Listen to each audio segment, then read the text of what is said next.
urtebete inguru, Gipuzkoako Foru Aldundiak ireki zuenean bere bulego berria Donostiako bulegoaren ondoan, ja ura ere salatu genuen bikoizketa hori ulertezina zala, baina izenaren kontuan zentratuz, kanpaina bat abian ere jarri zuen.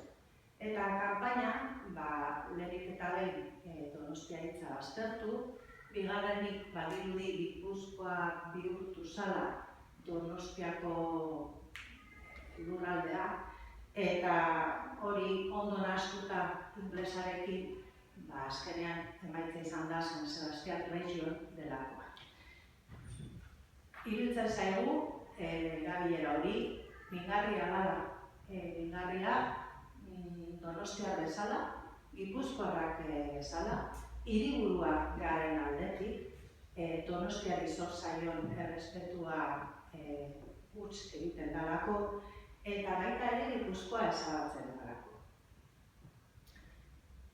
Mañana presentamos